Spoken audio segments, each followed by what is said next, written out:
Bienvenue à tous. Le sixième chapitre de l'Évangile selon Jean nous relate un épisode bien connu de la vie de Jésus, c'est celui où il marche sur les eaux. Enfin, quand je dis que c'est un épisode bien connu, je veux dire par là que la plupart des gens savent qu'il y a effectivement un événement où Jésus marche sur les eaux, mais ce sont généralement les lecteurs de l'Évangile qui en savent plus et qui savent remettre les choses dans leur contexte. Alors le contexte est celui-ci, c'est que c'est la nuit, les disciples sont dans leur barque pour exercer leur métier, ils sont pêcheurs, donc ils pêchent, jettent les filets, et puis, donc ils pêchent, c'est une pêche de nuit, comme ça se pratique encore, et puis la tempête se lève, et les disciples, évidemment, sont en mauvaise posture, et Jésus, qui est resté sur la rive, vient à leur secours de façon surnaturelle, puisque pour accéder à la barque, il marche sur les eaux. Donc vraiment la nuit est profonde, la tempête fait rage, ils ne sont déjà pas rassurés par la situation, mais en plus, les disciples voient arriver Jésus, et vraiment, ils prennent peur. Ils ne le reconnaissent pas. Alors ça peut être c'est surprenant, c'est finalement la voix de Jésus, quand il va leur dire n'ayez pas peur, qui va les rassurer. Mais lorsqu'ils le voient s'approcher, ils ne reconnaissent pas sa silhouette, ils ne reconnaissent pas son visage. C'est vrai qu'il est peut-être un peu loin, il fait nuit, mais malgré le fait qu'ils ont déjà assisté à des miracles de la part de Jésus, là, ils n'ont pas du tout idée que c'est lui qui s'approche d'eux. Et ça fait penser à un autre épisode également de l'Évangile, plus tard, chronologiquement, quand Jésus ressuscité apparaît aux apôtres, eh bien, il y en a un, Thomas, qui ne le reconnaît pas. Pourtant, c'est un ami proche, ils ont vécu ensemble quotidiennement pendant 3 ans, et Thomas ne reconnaît pas Jésus quand il le voit. Alors je pense que ça peut être pareil un peu pour nous tous.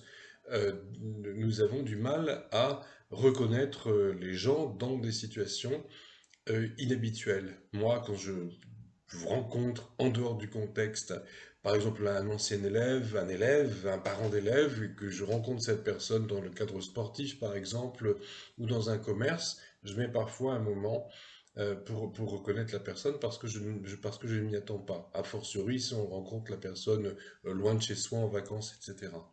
Donc, euh, si quelqu'un frappait à ma porte, quelqu'un dont je suis persuadé qu'il est décédé frappait à ma porte, j'ouvre la porte, je vois cette personne, peut-être que je mettrai aussi un moment à la reconnaître. Alors malheureusement, c'est la même chose avec l'action de Dieu. Tout chrétien peut se reconnaître dans l'attitude de Thomas et tout chrétien peut se reconnaître dans l'attitude de ses disciples dans la barque qui ne reconnaissent pas Jésus. Quand au cœur des difficultés, au cœur de la tourmente, Dieu manifeste sa présence, manifeste son amour, eh bien il n'est pas facile à l'âme humaine de le reconnaître. On ne s'y attend pas et on ne le reconnaît pas.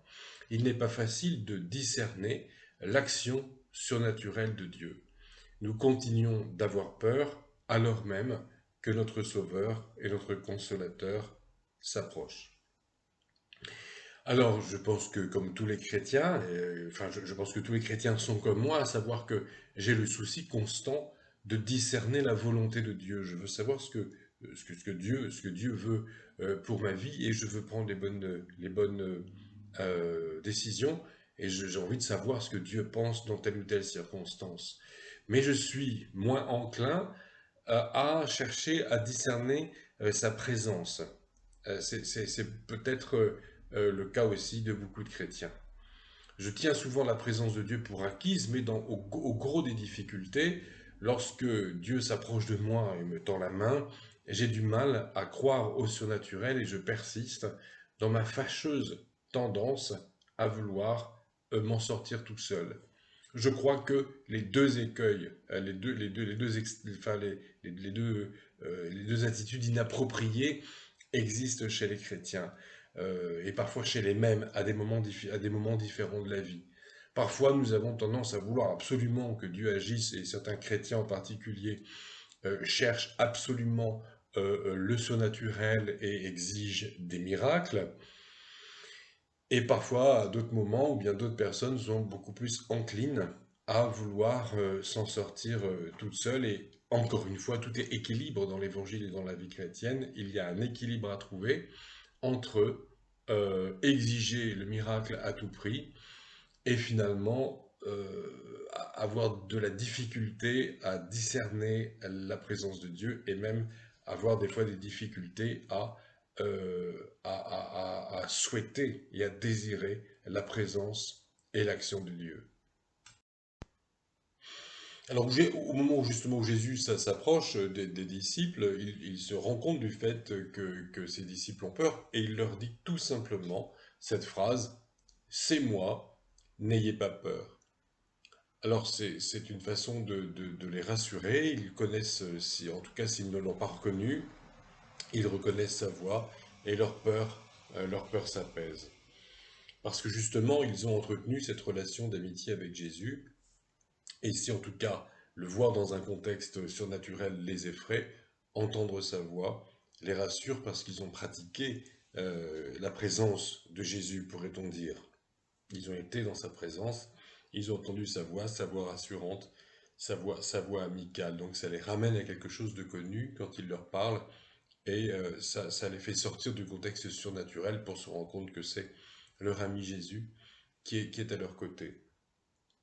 En Proverbe 17, la Bible nous dit, l'ami aime en tout temps, pas seulement dans la difficulté, mais également dans les moments plus faciles, les moments de légèreté.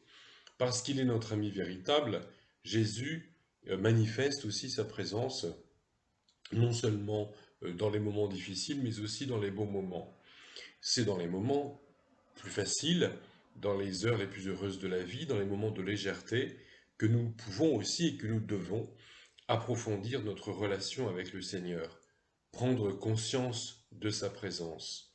Et je crois que le simple fait d'être sans cesse ou de s'efforcer de prendre sans cesse conscience de la présence de Dieu dans le cours quotidien de notre existence, euh, tout en persévérant dans les voies de Dieu, tout en persévérant dans la sanctification, dans la prière aussi, de façon à nous familiariser avec, avec notre ami divin, avec notre ami Jésus.